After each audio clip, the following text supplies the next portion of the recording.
Welcome to Threads of Enlightenment. My name is Ken Primus. I am your host. In this episode, I want to do an interview with my brother to actually usher in the next phase of Threads of Enlightenment that I talked to you guys about. And Sheldon is my younger brother, and he has been in the podcast space for several years.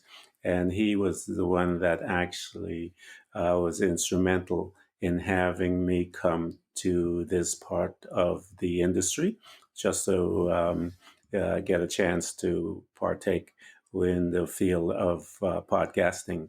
And I really have learned how to love it and enjoy myself. And he had walked me through lots of things. I still rely on him. Uh, but why I brought him here was I heard he did an interview and telling his story on a podcast. And I thought it was a great story that I can invite him to my podcast so he can share some of the things that he had to do in achieving his goal in life.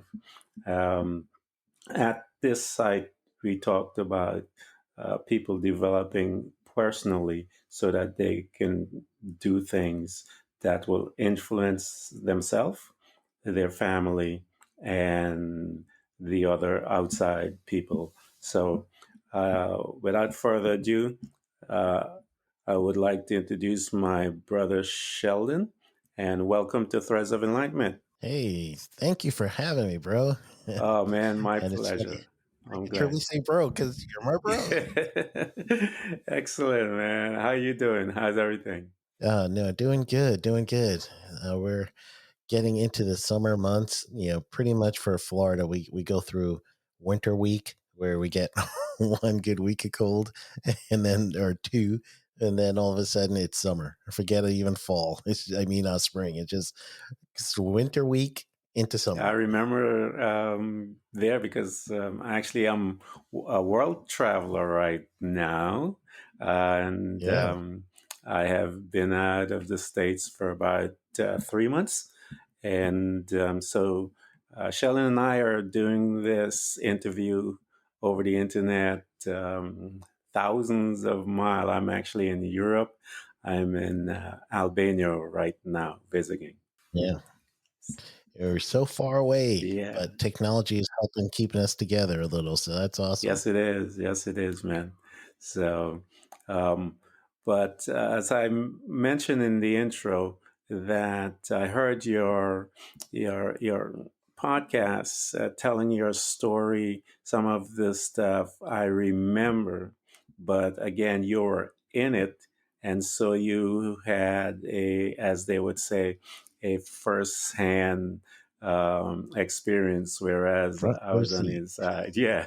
So I wanted you to basically give a background on what you're doing now, where you're from, and so forth.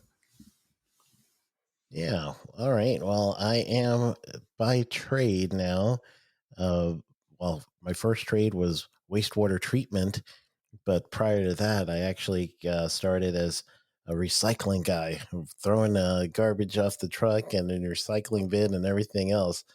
And truly, that was a part-time job or a temporary job until I landed a full-time gig with City of Orlando as being a wastewater operator.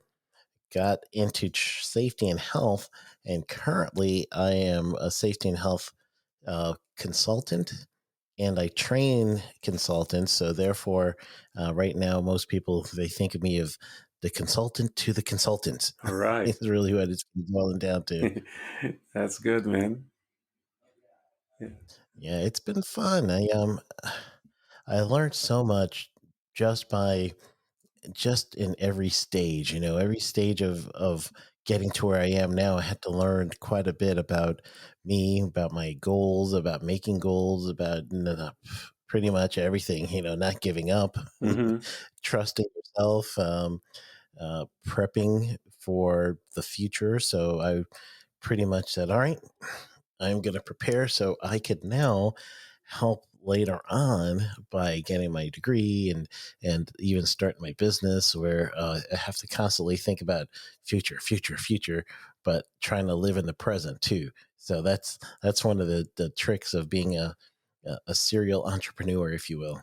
Yeah, I'm getting to taste some of that, So, but I know um, that you had started, as you said earlier, and then you began to move um, into the different fields. And as you move, what stage, what motivated you to do what you did? If you can tell the people what was the initial motivation to get you from one phase to another? Yeah, initially the motivation was uh, I just knew I could do better. Hmm. It just it just was always in the back of my mind. Um, First it was you got to own something Hmm. because if you don't own anything, including your own Yeah, business, then you're always going to be you're pursuing the interest of others. exactly. So it may be a great job wherever you are, and it doesn't mean that you have to do your own thing full time. Just means that if you eventually feel like, yeah, I could do better. I'm getting a calling to do something else, and I think it's going to be even better than what I'm doing now. I just got to trust myself. That's what pushed me. I just kept feeling that feeling like there's something else. I'm shortchanging it right Hmm. now, and then I decided, all right, well, let me listen to this, or else it's gonna nag me. And then you'd start the what if game. If you get too old or whatever it is that you may say in your mind, you can't do this. Everybody knows you can still do it, no matter how your age you are. But your mind tells you this stuff, right? Yeah, I think So Colonel Sanders started his business when he was 75. So, yeah, um, after all those yep, rejections. he just kept plugging and plugging. I remember a friend of mine, he said to me, he used an example about working for someone and fulfilling. And this is the example, the lesson that he taught me. He said, every family that goes to Disney World is paying to live in a man's dream. And he Hmm. said to me that 90% of the people are working to fulfill someone else's dream. And that always stuck with me. So I always, people would ask me about where I'm working, what am I doing? And I would always tell them, I'm squatting here for X amount of Hmm. time, but I'm on the move somewhere, you know. And I do that too. Sometimes I I tell people jokingly, I'm unemployed until my next contract. So, like, unemployed until my next contract. That's really how, as a consultant, you have those ebb and flows of money and contracts and projects. So I just, yeah, I embrace it. I'm in between projects right now, unemployed until then. Yeah, but I know Um, some of your projects are taking you taking you around the world. That I know you've in the midst of dealing with some of them. I know you went to the Caribbean islands, I think Jamaica, and other countries are looking at you to give them that expertise that they need to help them out of their situation that they have. Yeah, and sometimes it's regulation based. Sometimes it's just how can I get the mindset of my worker to think of their own personal safety, and that's my specialty there. And then also in the past, and some of my international travels has been through on the wastewater side. Helping people that are in the utility field, the liquid utility field, how to do that job well. So truly. none of those things would have even come my way. I keep thinking sometimes when I'm boarding a flight or something, I'm like, goodness, just 10 years ago, I maybe even, yeah, roughly 10 years ago, I would not have been doing something like this. I would have been driving from my home to the office Yeah. and then frustrated at what the junk they're putting me through, and then driving from the office back home, and then, binge watching something. And that's my completion of my day until I have to do it all over and then hope for Saturday. So when Saturday comes, then I could really do nothing. I can mope, you know. Do me a favor and talk to the people about how you handled uh, some of the hard times, the type of attitude that you had to have in order to overcome where you were. Speak to some of that so that you can give them some tools that they can grab onto. Okay. Uh, a lot of the tools that I learned wasn't coming from previous experience when it came to the business end, but the other thing that is always still the same is some of the values that I've learned that says pretty much I have to care about myself. I've got to love myself first. And then that means I'm going to want more for myself. And that brings me to that bullseye that says, here is where I'm going to keep going to. No matter what pushes me or pulls at me, I'm still going to this bullseye. So that dedication is, and it really depends on, from time to time, that bullseye would change to what I needed and what I wanted. Mhm. And sometimes it's where I thought I needed to be, but truly, when friends don't understand you selling your house and buying an RV so you could go around the country to travel with your family and still do your job, you know, then they may not be the friends for me right now. So I have to be willing to cut some people away. But it's never like a negative thing where there's a void. Yeah. It's always logical choices that says, I believe, and this is one of those things that really helped me in tough times, is I believe that I'm doing this for a reason.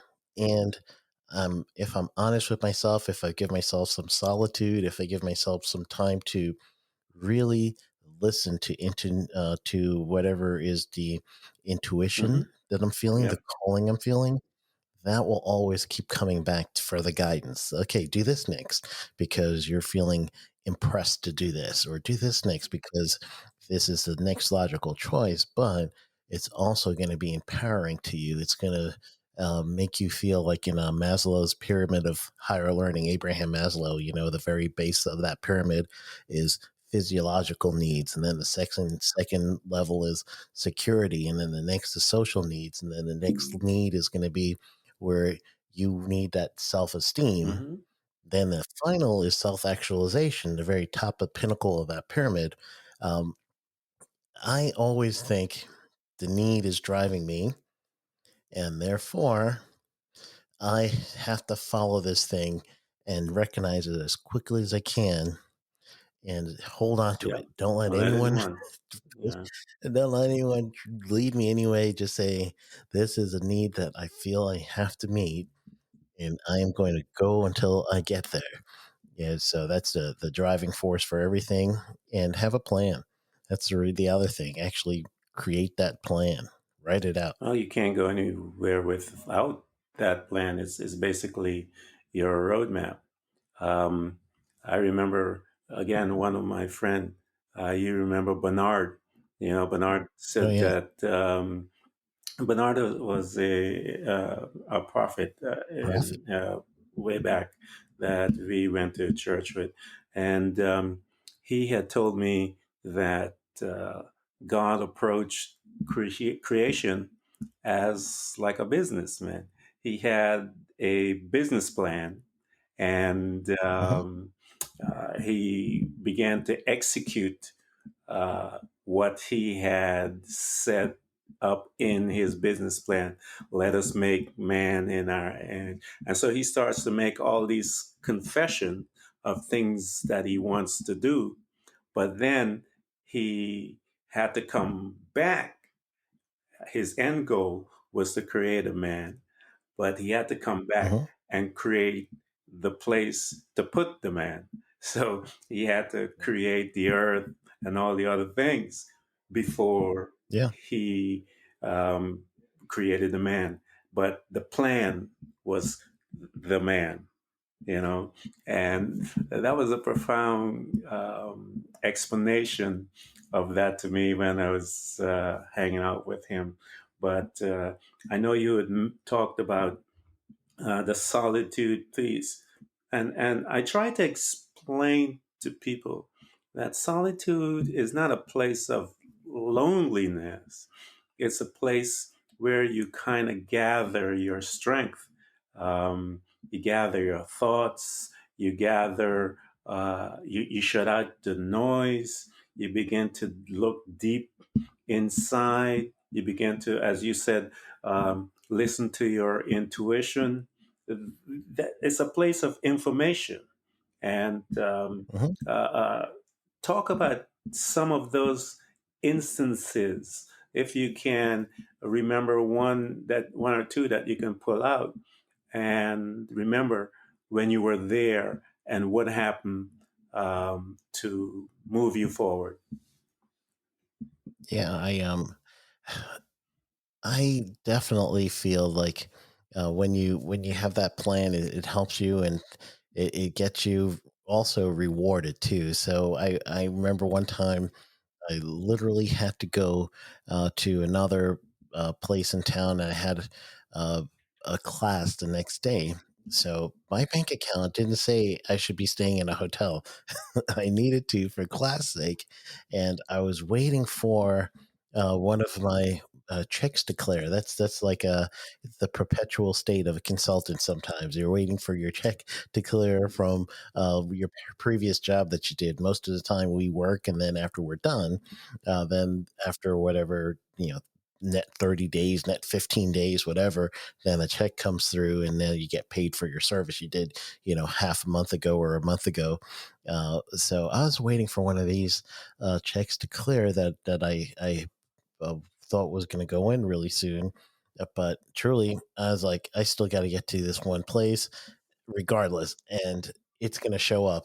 So on a Sunday, I'm actually driving all the way to Daytona from where I was, and my class was in Daytona Beach, Florida. So I get there at the hotel, and like every stop that I made, I was checking the bank, just thinking, how am I going to put up a deposit down? How am I going to do whatever I need to do to get there?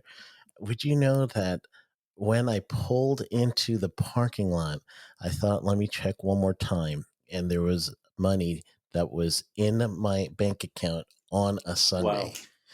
Wow. And I was truly, when I pulled in and I parked, and I'm looking again thinking, oh, which as truly what I was, I'll tell you the truth because you're my brother. Hmm. What I was really doing was I was looking at all my different bank accounts and trying to figure out which money I could take 20 out of Yeah. this, I could do 30 out of this, I could do, and then they put it all together in cash, then deposit into the one account, and then give them the card in the one account. That's what I was really trying to do. I was trying to figure out which card to use and how to get money into the one card on a Sunday. And yeah, so I truly I parked, looked at the account one last time, had enough money for the hotel deposit and for the week for me to eat and everything else that I needed to do.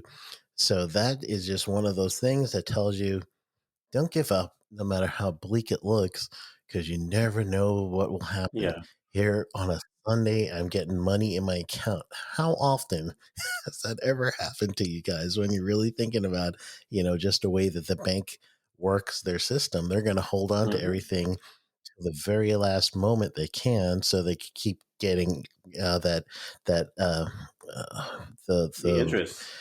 percentage, the Yeah. interest. Yeah. They keep getting the interest as long as Hmm. possible. So truly, those are some of the things that helped me, where I felt this is this is God, the universe, however you want to put it, Hmm. saying you're doing right, stick Stick with with it. it. I got Yeah. you. Yeah.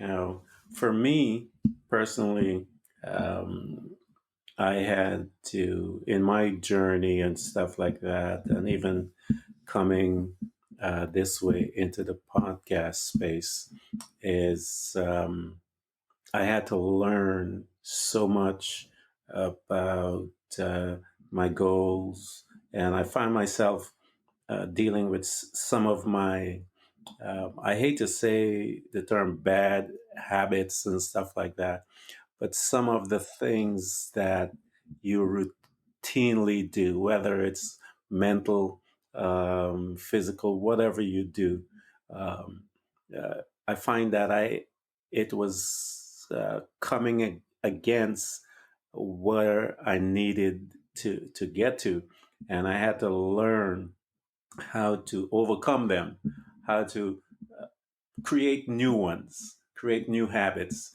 Basically, I Hmm. don't think it's much so overcoming the old ones.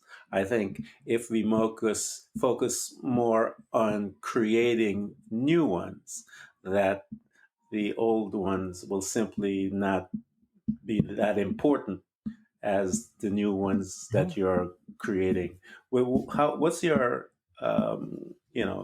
give us some insight on some of the things that you see about that. Yeah, truly. Focus is everything. Um, I also think though it's easier to for some people to fall back into those ruts and to in the back of their mind, it's one of those thought processes like, I don't deserve this, so therefore they're always waiting for some sabotage or they create their own Yes, yes. sabotage. Um, and so in those ways, it's always going to hinder you and hold you back. Whereas if you are thinking, this is mine, Hmm. I am going to get this no matter what. I am going to get here. Then that drive is going to help you stay, stick to it, stay to it. And the attitude you're going to end up needing is, you know, um, I in failure or in perceived failure or in perceived victories, there's a lesson for me. Hmm. Lesson is, Absolutely. this failure I learned something, so it's a speculative loss. It's all right. This victory, I won something, but I'm going to learn another way where either I'm going to repeat this or I'm going to tweak it a little bit to get even better results. So those are some of the things that you're going to end up having to be observant for. And the quiet moments and solitude and all that helps you. And then even when you have absence of thought and you just go ahead and do the meditation thing, Yes, that helps you it too. really does. So not only the quietness to get you centered in the meditation, but then a quietness for reflection. Hmm. Both of those uh, events helps you through those tough times. And I know I've heard you mention it a couple of times. Uh, the low self-esteem, people having to overcome that. And I know I've seen that uh, destroy, or not destroy, hold back a lot of people because they don't feel like they're worthy, as you mentioned, of what those thoughts that they have in their head about a business or about something of value to them. And I personally, in my life, it took me about a year or so of meditating on that subject of worthiness for me to become I became, uh, I want to say where I was able to stand up and face it and not carry that burden of that unworthiness. So it is a real thing. And I know personally, it was one of my demons, quote unquote, that I had to face in order to move from one space to another. Yeah. And that's, truly a lot of people when you're facing those demons, it doesn't really come out like a nice cordial invitation to be dealt Hmm. with. It usually comes out as some sort of turmoil or some sort of Oh stress or yeah. something that says, I need to confront this thing or else it's going to destroy me. And then you need the strength to make it through that. And sometimes it's mentoring, sometimes it's just, you know, uh, surrender, Hmm. I think might be a way of doing I it. think that's the Um, perfect word. Perfect word. yeah, It's a matter of but it it helps. does. Um, uh, Surrendering to me is I love Sun Tzu's Art of War, and he talks about all the different strategies to apply to personal life, to business, or whatever. And I know that sometimes people think surrendering to something is like a loss, but I've known many and studied many battles where people surrendered, but it was a ploy that they were able to gain Mm, the victory and leverage. leverage from it. So you have to look in your life and strategize. Like Sheldon said earlier, have a plan. A plan basically is setting up your your concept of what you want to do, and then you implement strategies to get to that.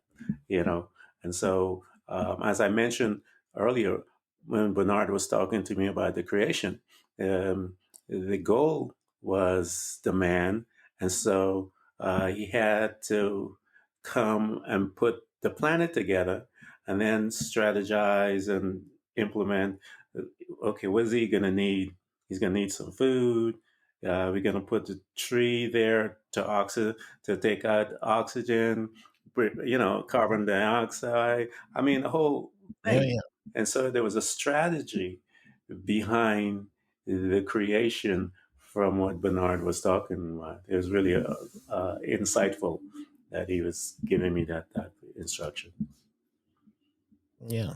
And then truly it's the same way with your business Hmm. plans as well. That's why you do business Yeah, plans. So here's the strategy, here's what we do 3 years from yeah, now, 5 years. 5 years from now, this year. Hmm. Yeah, that's the whole plan. So it's even something in a business setting is taken from the example that was set in creation or in any of those examples, because truly in creation's example, if you're going to have a business as well as lifestyle, you're probably going to want to make sure that you see what it looks like first Hmm. in your mind so that you can start making those steps to get to that end goal. Yeah, I always tell people, um, take one step. Just take one step. Sometimes in the business world, when I was doing all these different projects and so forth, um, we would see this big thing, and some of my people would panic, and I would try to relay to them, "Yeah, that's big, but we need to take one step. Let's do this, do that, and before you know it, all of that vast big thing becomes really small. Yeah. You know, one step. So I tell all my listeners, remember, I'm going to have Sheldon come back because there's so much more that I know that we haven't had a chance to talk about.